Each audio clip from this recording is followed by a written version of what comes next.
कल हम लोग पढ़े थे क्या, विभिन्न कोणों पर कोणमितीय अनुपात के मान, है ना। आज थोड़ा सा हम लोग को चेक करना है इसी में, है ना। कोटिपूरक कोण जो होते हैं, कोटिपूरक कोण, इससे पहले हम लोग इस पर बात कर चुके हैं, है ना। कोटिपूरक कोण, कोटिपूरक कोण का मतलब क्या है ना। कोणों के कोटिपूरक कोण क्या होते हैं। जैसे मान लो कि कोण ए एंड कोण बी है ना, क्या है ना। यदि इनका सम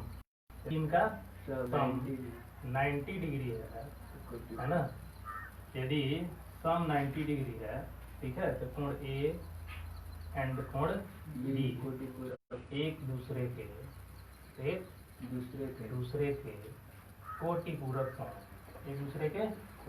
कोण, एक दूसरे के कोटिपूरक कोण है ना। कोण ए और कोण बी एक दूसरे के कोटिपूरक कोण है। चलो, तो इसी पर हम लोग इससे पहले बात कर चुके हैं। एक राइट एंगल ट्रायंगल है ना। राइट एंगल ट्रायंगल है कि एक कोण थीटा है तो दूसरा कोण 90 माइनस थीटा, दूसरा कोण 90 माइनस थीटा। तो कोण ए और कोण सी यहाँ पर क्या हो गया, एक दूसरे के कोटिपूरक कोण, कोटिपूरक कॉम्प्लीमेंट्री एंगल, कोटिपूरक कोण है ना। तो इसके पहले हम लोग ये चीज देख चुके हैं कि यदि हम थीटा के सापेक्ष यदि हम त्रिकोणमितीय अनुपात निकाल रहे हैं, है ना, थीटा के सापेक्ष, तो ए बी क्या बनेगा, परपेंडिकुलर, है ना। और बी सी क्या बनेगा, बेस, और ए सी क्या बनेगा, हाइपोटेनस बनेगा ना, है। ए सी क्या बनेगा, हाइपोटेनस बनेगा। तो इसके अनुसार, है ना, यदि हम साइन थीटा का वैल्यू निकाल रहे हैं, है ना, साइन थीटा का वैल्यू तो ए बी बटा ए सी यानी P बाई H, ये बनेगा। सेम वे इसी तरीके से निकाल सकते हैं। लेकिन यदि हम 90 माइनस थीटा के सापेक्ष बात कर रहे हैं, 90 माइनस थीटा के सापेक्ष बात कर रहे हैं, तो फिर क्या होगा, तो फिर BC क्या बन जाएगा, बेस, और AB क्या बन जाएगा, BC बेस बन जाएगा, सॉरी परपेंडिकुलर, और AB क्या बन जाएगा, बेस बन जाएगा, और AC हाइपोटेनस बन जाएगा। तो यहाँ से यदि हम निकालना चाहें साइन 90 माइनस थीटा, ये कितने के बराबर होगा, है ना, BC बट्टा AC, हाँ, BC बट्टा AC है ना। तो BC बट्टा AC, और ये क्या हो गया, AB बट्टा AC, है ना। तो इसके हिसाब से मान लो यदि हम cos थीटा निकाल रहे हैं, तो cos थीटा कितने के बराबर होगा, बोलो, cos थीटा BC बट्टा AC, और यहाँ से यदि हम cos 90 माइनस थीटा निकाल रहे हैं, हाँ, ये कितना होगा, AB बटा AC होगा। और दोनों से कंपेयर करो, तो कंपेयर करने पर क्या पता चल रहा है कि यहाँ देखो साइन थीटा पर, है ना, थीटा के सापेक्ष साइन का वैल्यू AB बाई AC, और यहाँ 90 माइनस थीटा के सापेक्ष cos 90 माइनस थीटा का वैल्यू AB बाई AC, तो दोनों क्या है, बराबर है। तो यहाँ से ये चीज पता चल रहा है कि cos 90 minus theta equal to sine theta होगा ना। उसी वे से मतलब देख लो कि cos थीटा यानी थीटा के सापेक्ष cos का वैल्यू BC बाई AC है, और 90 माइनस थीटा के सापेक्ष साइन का वैल्यू BC बाई AC है। तो फिर साइन 90 माइनस थीटा बराबर cos थीटा, है समझ में। तो इस तरीके से हम यहाँ पे ये कह सकते हैं कि कॉम्प्लीमेंट्री एंगल यानी कोटिपूरक कोण पर, है ना, और त्रिकोणमितीय अनुपात का मान कैसे निकालेंगे, है ना। तो हम यहाँ पे क्या देख रहे हैं, इसी तरीके से हम यहाँ पे थोड़ा सा चेक कर रहे हैं कि let theta equal to 30 degree, है ना। थीटा इक्वल टू 30 डिग्री, तो इसका मतलब साइन 30 है ना, साइन 30 कॉस 90 माइनस 30 के बराबर होगा। हाँ ठीक ना, यानी साइन 30 किसके बराबर होगा, साइन 30 कॉस 60 के बराबर होगा, साइन 30 कॉस 60 के बराबर होगा। है समझ में।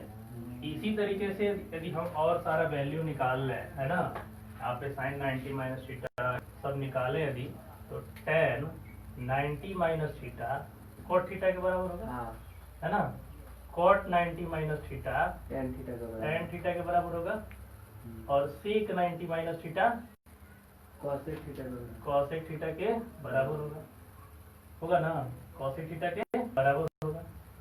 और क्या है, कॉसेक 90 माइनस थीटा कितने के बराबर होगा, sec थीटा का, सेक थीटा के बराबर होगा। ये चीज हम लोग बात कर चुके हैं, है ना।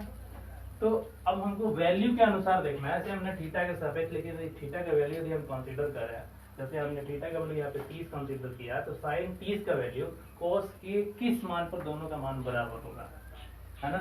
तो क्या पता चल रहा है, साइन 30 और 60 के बराबर। उसी तरीके से यदि हम tan 30 यदि हम बात करें, है ना, इसका कॉम्प्लीमेंट्री एंगल कितना बनेगा, 60 हाँ 60 बनेगा ना, तो कॉम्प्लीमेंट्री एंगल 60 बनेगा। तो उस 60 डिग्री के मान पर किसकी त्रिकोणमिति अनुपात का मान बराबर होगा, cot 60 डिग्री, कॉट 60 डिग्री का होगा ना, कॉट 60 डिग्री का। उसी तरीके से सेक 30 यदि हम लेकर के चल रहे हैं, cosec 60 डिग्री, कॉसेक 60 डिग्री होगा। हाँ यदि हम tan 45 सपोज दैट यदि हम tan 45 का मान निकालें, तो इसका Cot कॉम्प्लीमेंट्री 45 कितना बनेगा, cot 45, है ना, 45 यानी cot 45 के इक्वल होगा।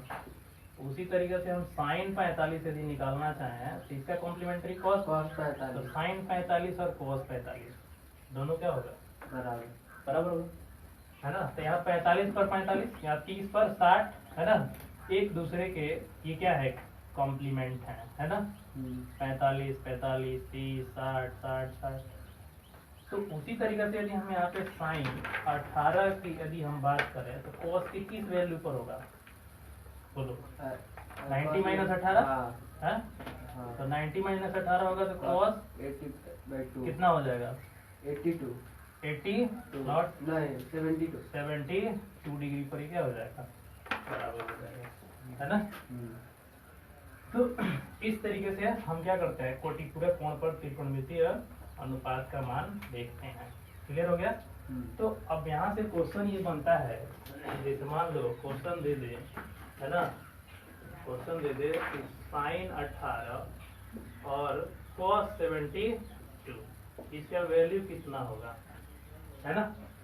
तो यहाँ पे साइन पर 18 डिग्री, cos पर 72, लेकिन हम यहाँ पे यदि गौर करें तो पता ये चल रहा है कि 72 और 80 डिग्री दोनों एक दूसरे के कोटिपूरक है। अब कोटिपूरक हो गया तो इसका मतलब ये हुआ, है ना, कि साइन 18 और ये cos, इसको कितना लिख सकते हैं, साइन 90 माइनस 18, नॉट इसको ऐसे लिख सकते हैं, ऐसे लिखते हैं cos 90 माइनस 18 क्या लिख सकते हैं। इतना जब लिख देंगे तो ये कितना हो जाएगा, साइन 18 और नीचे वाला कितना बन जाएगा, cos 90 minus theta sine theta, ये भी कितना आ गया, 18 कट के कितना आ गया, ठीक है। तो इस हिसाब से हम कॉम्प्लीमेंट्री एंगल पर त्रिकोणमितीय अनुपात को क्या करते हैं, देखते हैं। आया समझ में। अब इसे मान लो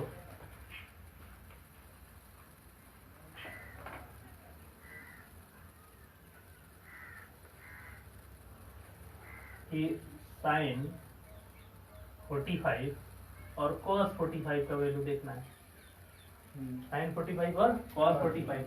तो हम यहाँ पे देख रहे हैं ये साइन है, ये cos है, और दोनों इसके दोनों का एंगल जो है एक दूसरे के क्या है, कॉम्प्लीमेंट है, कोटिपूरक है। तो जब कोटिपूरक हो गया तो इसका मतलब दोनों का वैल्यू क्या होगा, बराबर होगा, और दोनों का वैल्यू बराबर होगा तो इसकी वैल्यू है समझ में। उसी तरीके से यदि हम बात करें साइन 0 तो cos के किस एंगल पर इसका वैल्यू बराबर होगा, cos 90, उसी तरीके से यदि cos 90 होगा तो किसके वैल्यू के बराबर होगा? साइन जीरो साइन जीरो 0 के बराबर होगा। आया समझ में? ठीक है। उसी तरीके से tan यदि हम लेकर के चले tan 90 तो कितने के बराबर होगा? कॉट जीरो cot 0, cot 0 के बराबर होगा। यदि हम cot 0 लेके चले तो टेन 90 डिग्री tan 90 के बराबर। उसी तरीके से sec 90 लेके चले तो कॉसेक जीरो cosec जीरो 0। यदि cosec 0 लेके चले तो नहीं, cosec 90 लेके चले तो कॉसेक sec 0, हाँ sec जीरो ठीक है, sec 0 हम कंसीडर करेंगे। आज समझ में? तो cosec 90 और sec 0 है ना, cosec 90 और sec 0, तो sec 0 तो इसका मतलब इसका वैल्यू 1 हो गया ना, हाँ है।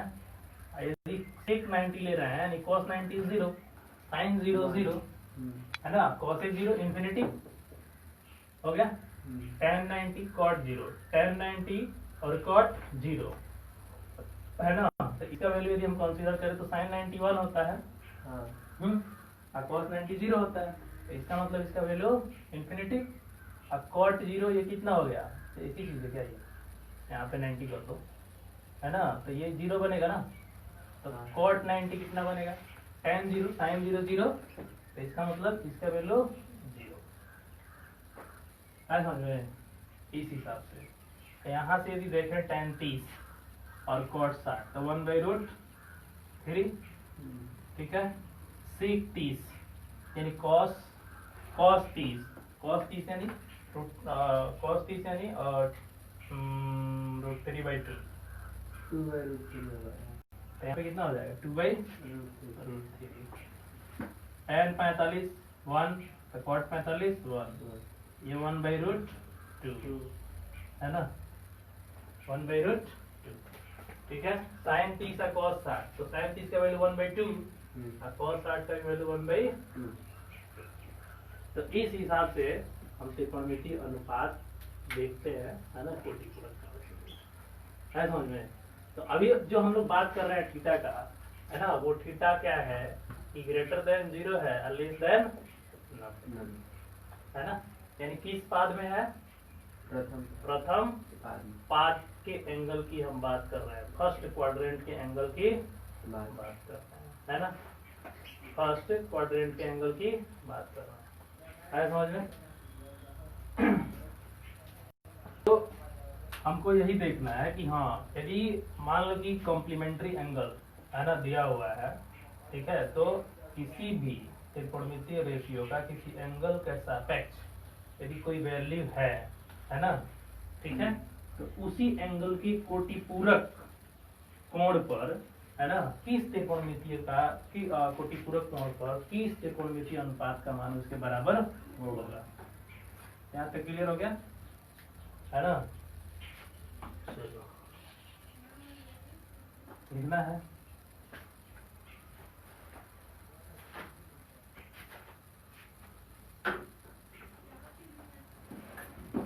यहाँ सिर्फ नोट करना है ये वाला पॉइंट, ये तो हम लोग कर चुके हैं, सिर्फ इसको समझना है कि एक बार कि हाँ, और tan 30 है तो इसका कॉम्प्लीमेंट क्या बनेगा, है ना, और किसके और किस इसके कॉम्प्लीमेंट के सापेक्ष किस त्रिकोणमितीय अनुपात का मान जो है बराबर होगा। ये पॉइंट थोड़ा सा डिस्कस कर लो, है ना।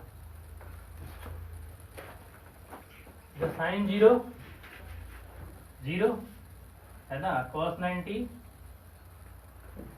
1, यहाँ पे कितना लिखा है? cos 90, एक ही चीज हो गया, तो ये 0 हो गया और ये sin 90 हो गया, इसका वैल्यू